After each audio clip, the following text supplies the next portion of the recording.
to the top and Magnussen has made a space.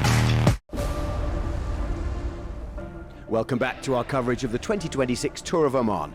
After yesterday's opening stage saw a spectacular display of sprinting. I'm happy for stay here in the Tour of Oman. My team is really good. First stage to UAE, and with Yates the overall favourite, that's ominous for the others. Adam win two times here and we go for the win. Gaviria went early, 300 metres out, too early I think, and Milano was right on his wheel. Boom, an explosion of power from the Colombian. He's going to take victory by half a wheel. For me it's really, really important because 5 months no races and 2 months where no bike. Win now, I'm very happy. Milano starts today in the red jersey, but with punchy climbs on the menu, his hold on it will be under heavy fire. And we must mention that man who finished third, the 19-year-old Pole, Patrick Gosciorny. Milano in red for the overall leader and the green of the points, Gosciorny with gold and white, but they can only wear one, so Gaviria will be wearing the green and José Luis Faura the gold. All 4 of them out of contract at the end of the year, as is Diego Lisi. Yeah, I won on this finish a few years back, but there are some really strong rivals today. Lots of quick and explosive guys like the Jaco boys, Schmidt and Platt. They've shown great legs. We're feeling good too though, so hopefully I'll be there at the end. Anche noi stiamo bene, quindi dai, speriamo di essere nel finale. We are very focused to try to take the victory and do a good teamwork, and yeah, I feel pretty good, and yeah, I hope we can do a good result today. It's a key day for us, for the team, like especially for me and for Despasion. It's a very good finish for us, so yeah, we hope we can get a stage win. We have 2 cars, also Pescador is quite strong, so yeah, we have a good team. We need to be already focused today because we can lose some time and some GC contenders can attack today, so we need to be focused. But the first big appointment is tomorrow, I think. I will see if there is some good sprinter in the final. I will try to be in a safe place, but for sure if there is an opportunity to get a good result, I will go for the sprint. Well, as Coolio famously sang in 1995, they'll be spending most of their days living in a puncher's paradise. That's where the peloton will be today for stage 2. It's not quite a ride through the wadi of the shadow of death, but still 4 categorised climbs, including the Al Jabba Road, which they crossed yesterday, 3 kilometres at 8.8, and Al Hamria, used at Friday's Muscat Classic.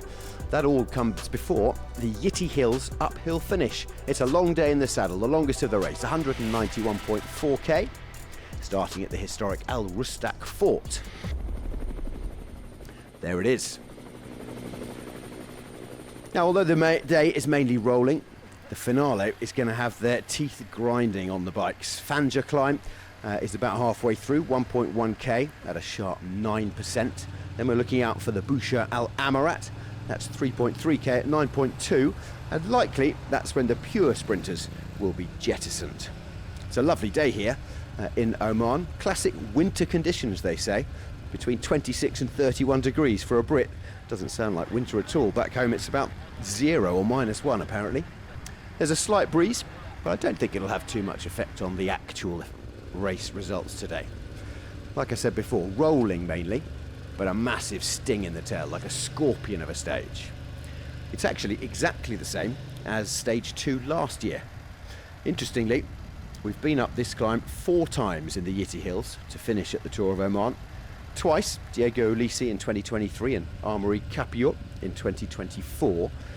Both those riders are here this race as well, actually, but they won from a sprint out of a small group. Different last year, though.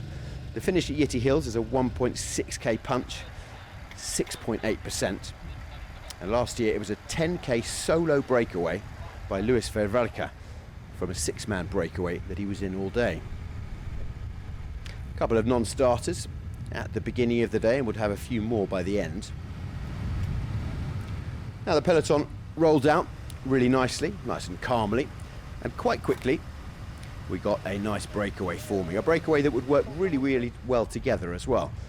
I'll take you through their names in just a second, but it is worth saying that after yesterday's stage, Rui Oliveira from UAE Team Emirates was fined 200 Swiss francs and deducted 4 points in the points classification. The reason, according to the commissaires, was that he decelerated during a sprint and endangered other riders. So, Rui Oliveira made a little bit of a break for the break this morning. Didn't get it, though. Mentioned before as well, the wearers of the jersey today, all out of contract next season. I'm pretty sure there'll be teams looking at them here, though. They're not the only ones either. Alex Diaz is out of season. That guy from the Muscat Classic, remember Baptiste Veistroffer, who was out there all day but didn't get the win? He's out of contract as well. Even Milano, Ulisi, Plumiers. I have no doubt, though, that they will find teams for next year. There's Milano, our red jersey wearer, the Colombian. Great win for him yesterday. And it was second for Colombia, of course, as well, with Fernando Gaviria. They haven't won here since Gaviria himself won on stage 6 in 2022. Only 5 stages this year, and we finish up Green Mountain, which, of course, everyone's really looking forward to, not least the race favourites, Valentin Paris-Peintre and Adam Yates. Yates has won the last 2 years, of course, and is the big favourite, big favourite to take another victory this year. Let's take you through the breakaway then. It formed after about 15k as we go past another fort. This one's called Nakal. And it was Baptiste Veistroffer from Lotto Intermarché, who we mentioned before. He was up there. Tim Marsman from Alpecin Premier Tech. Jill Gelders from Soudal Quickstep. And Said Al-Rabi at the right-hand side of your screen there from the Omani national team. Great to see him there. Oh, and of course, mustn't forget the guy at the front looking round, number 32, wearing the white jersey, leading the young riders classification, Patrick Gosciurny. Now the gap pretty quickly went out to 4 minutes 15. And the nice thing about this breakaway, quite apart from the fact that it had some names that we've seen at the forefront over the last few days, was that it was a real mix. Tim Marsman's mainly a sprinter. Jill Gelders calls himself a GC rider. Said Al-Rabi likes one-day races. Baptiste Veistroffer is a TT specialist, some might say. And Patrick Gosciurny, the best climber among them. Up they went then, and on they went. The first King of the Mountain sprint was taken by Gosciurny once again. And Baptiste Veistroffer got 2 points. Tim Marsman took 1. Very difficult to see Juan Sebastian Milano holding on to the red jersey today. He got it with that amazingly powerful sprint at the Bima sinkhole, which, by the way, was absolutely gorgeous. This country, Oman, has been talked about to me for many, many years as being one of the most beautiful places to visit. Been on my bucket list, actually, for a long time. Finally, I got to come here, and it has not disappointed. You can see from your pictures on your screens, actually. Now, problem for Jill Gelders from Soudal Quickstep. Not sure what this is about. Well, the camera panned off him pretty quickly, so I'll let you guess what might be happening there. We'll see how he is later on. Said Al-Rabi. Superb effort from him. He's kept onto that breakaway for nearly 100k, but looks like he's really struggling now. Now, bonus seconds. Lots of them up for grabs. There's a sprint at Wadi Al-Marwan. It's at 59k in. There's a sprint at Al-Kabir, and at the finish there are 10 bonus seconds for the winner. So lots of bonus seconds and lots of points as well. Our first sprint points were taken by Gosciurny, so he's definitely cemented his hold on the golden jersey. And you can see Said Al-Rabi has gone all the way back. Approaching the second intermediate sprint of the day, and Baptiste Veistroffer was urging others to come through. Now, normally when we see riders do that, it's because they're unhappy with their breakaway companions, but it looked to me very much like he was waving Patrick Gosciurny through, knowing that if he gives him these points, maybe Gosciurny might help him later on. confirmation that the results of that sprint did give 3 points and 3 seconds to Gosciorny. So I think it's pretty clear what he's aiming to do today. Gosciorny, Marsman and Veistroffer are the 3 men out of the front, and we're on to the climb of Jabal Road, which we did see yesterday, of course, right from the off, 9.2% here, 3 and a bit K. And there are lots of wadis that we'll be seeing along the way. You'll hear that word a lot. It means a dried out riverbed. And you can visit all kinds of them actually here in Oman, all over the Middle East. Quite often they have oases or sinkholes like we saw yesterday actually at the finish. Back up at the front, got one of the most interesting characters in the peloton actually, Baptiste Veistroffer. He's a former triathlete and he's known as something of an eccentric character in the peloton. He said in the past to an interviewer that I read recently, he needs to learn to race smart and not just hard.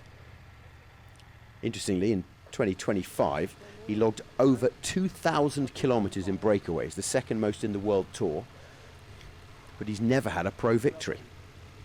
One of his sports directors actually said last year that he races like a headless chicken rather than a sensible racer.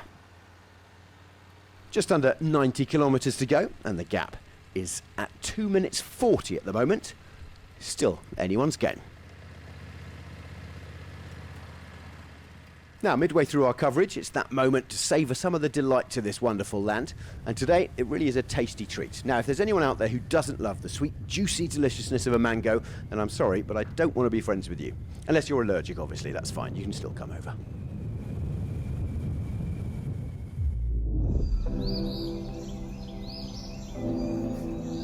You're welcome to Al-Aliya village.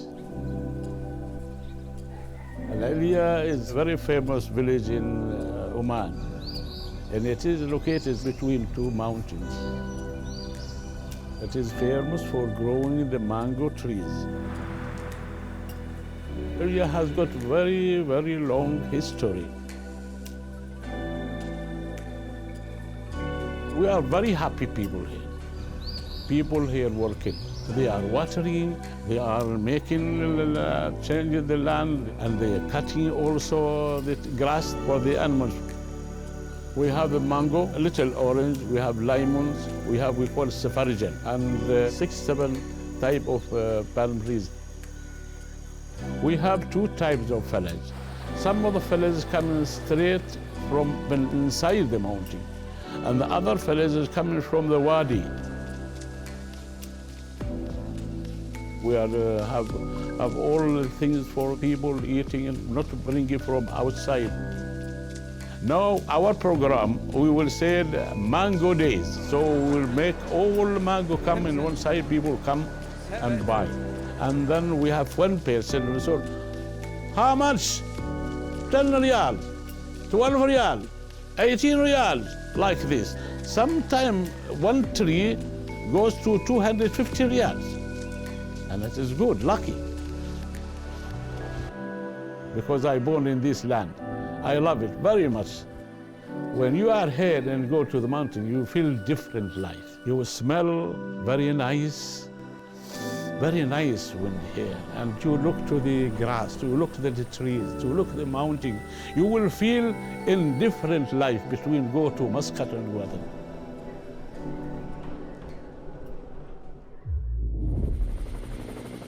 Well, you can certainly get me a ticket for that place. Actually, I don't even think you need tickets. Just go along. Lovely people, fabulous hospitality, and some great food here as well. 25 kilometres left to go, and we are entering the critical phase here of the race. We've just come down the descent from Busha Al Amarat, and that original breakaway of 5 was whittled down to the 3, and it's still the 3 there. The gap, though, now 1 minute 55 seconds. Back in the peloton, UAE Team Emirates, XRG and Jayco Alula are sharing the workload, it seems. The gap, though, is not coming down as quickly as I think they would like. Still 1 minute 30. The peloton is getting a little bit anxious. They're increasing their speed quite a lot. But I don't think it's actually going to be enough. Still plenty of road left though if they do want to catch this breakaway. I suppose with tomorrow being such a big day for the GC, and it really is a big day for the GC, one of 2 high mountain days, it may be that they don't want to expend too much effort. And the guys out front, the 3 of them, great riders they may be proving to be, but I don't think they're going to be endangering any of the main favourites. Now inside the final 15k then, and it's Al Hamriya, the climb that the breakaway have now made their way onto as the peloton come through the streets of Muscat. And there are some pretty steep ramps up this climb as well. 105 the gap with 14k left now. 4.5 hours racing so far, and the break is beginning to struggle as we're under 14 kilometres to go to the finish. Now the Jaco Alula boys, we've all been talking about them, and Mauro Schmidt, who won on Friday, was really helped out by Luke Platt. And I had a feeling actually that Luke Platt might ask for that favour to be returned today. And we saw the Jaco Alula purple jersey. I'm trying to think, is it my favourite jersey in the peloton? It might be.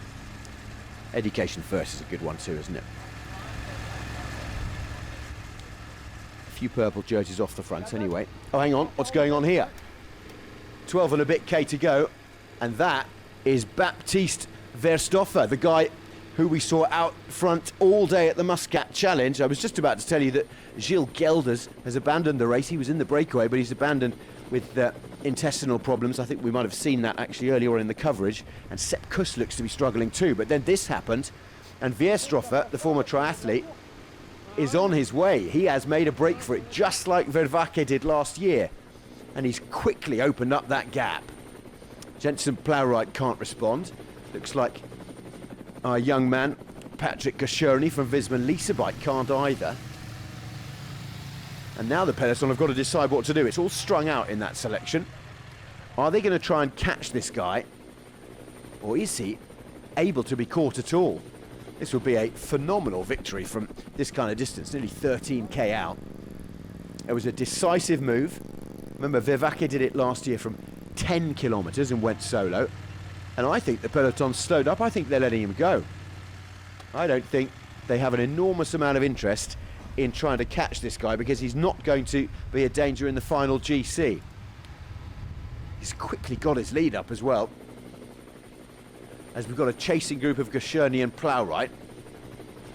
But the gap is already at 45 seconds. And if it gets to around about a minute, it's going to be very, very difficult to catch Baptiste Veistroffer. It is at 50 seconds now with 10k to go. Remember, this is the man that Mario Ertz, his sports director, jokingly referred to as racing like a headless chicken last year. And this will be a second massive effort in a week. He was on his own for 151 kilometres on Friday at the Muscat Classic, and there's only 7 minutes to go now, still 50 seconds here. The remnants of the break swallowed up by the bunch now.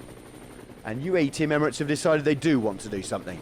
Adam Yates, we've seen him shouting into his radio, and so they formed a GC train, but these roads are technical and twisting here. The gap is coming down though, 30 seconds now. So it's come down 20 seconds in just 4 kilometres.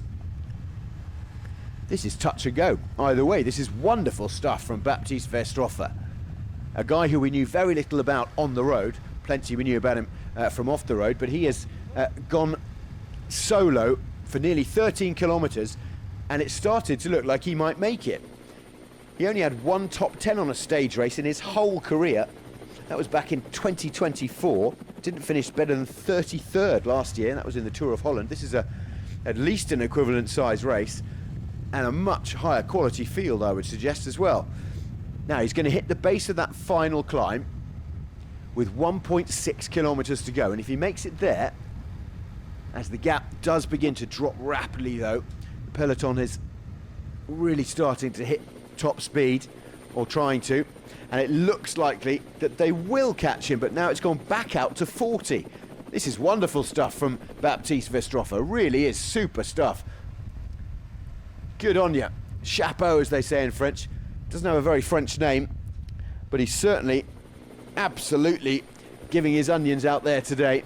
Forward he goes in the red and black of Lotto Intermarché. And this would be a brilliant, brilliant action. Behind him, Adam Yates and UAE are trying to ignite the pace. But the Frenchman's style, it's getting a bit ragged, but he is committed here. Shoulders are rocking, out of his seat. The speed, though, is impressive. He's still going. And pretty soon, well, he's on the base of that final climb now. Yitti Hills, 1.6k at 6.8%. This will be brutal at the end of a massive, massive effort. Huge amount of power that Veistroffer has been putting through his legs and through the pedals. You can see the peloton. He won't be able to see them yet, and they can't see him, which is a good thing for Veistroffer, because as soon as the peloton start to see him and have him in their sights, they will start to really believe they can catch him. But I don't think they can now. There's not long to go. A savage acceleration from Astana. Trying to catch this guy. 2k, 45 seconds to go between them, rather, and Veistroffer has under 2 kilometres. We're on that final climb then. Can he do it? The former triathlete we've mentioned already, he said he needed to learn to race smart, and it looks like he might have done today. An incredible amount of kilometres in breakaways last year. He's also ridden all the way around Thailand and all the way around Australia as well. He just loves being on his bike. Last year he said, I raced alongside Primoz Roglic a lot, and I hope I can race with Primoz and Remco more times. He wants to learn from the best, but today everyone is learning from him. Baptiste Veistroffer is out in front. He's got a bit of a gap. Probably he needs a little bit more. Let's see. Under the Flamme Rouge, 35 seconds with 1,000 metres to go, and it does flatten out at the top here. Veistroffer's going to do it, you know. This is the Flamme Rouge. Here he comes, Baptiste Veistroffer.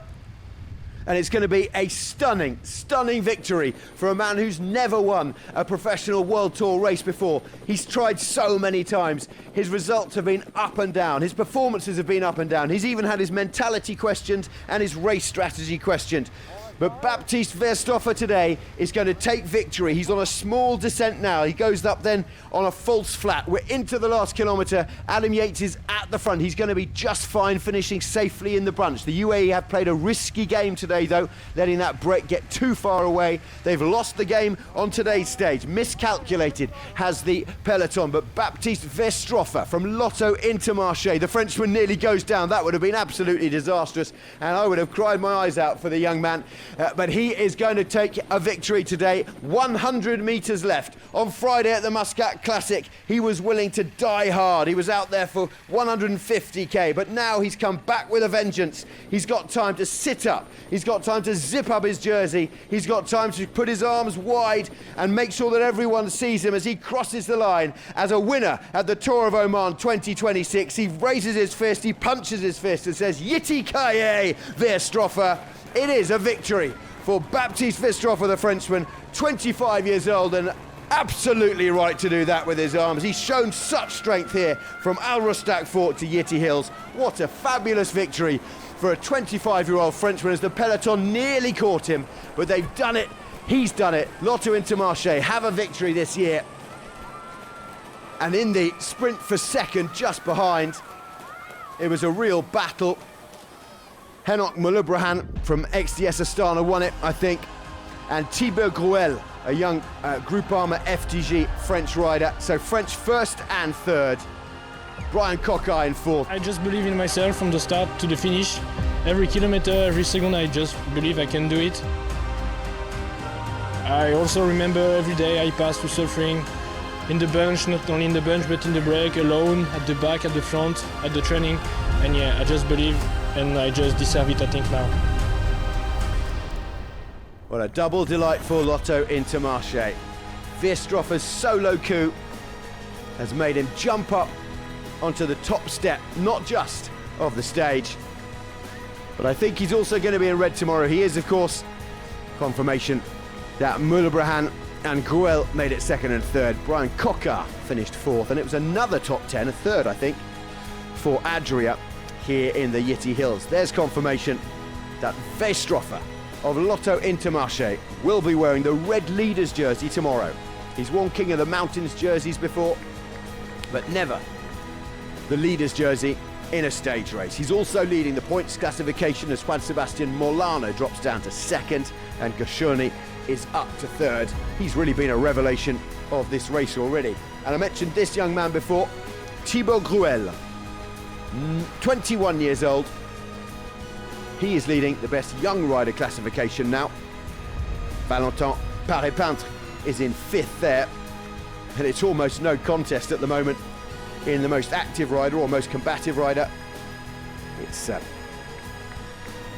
Patrick Goscioni. We've really enjoyed seeing him, another young man, just 19 in his first professional season, and what a podium that is.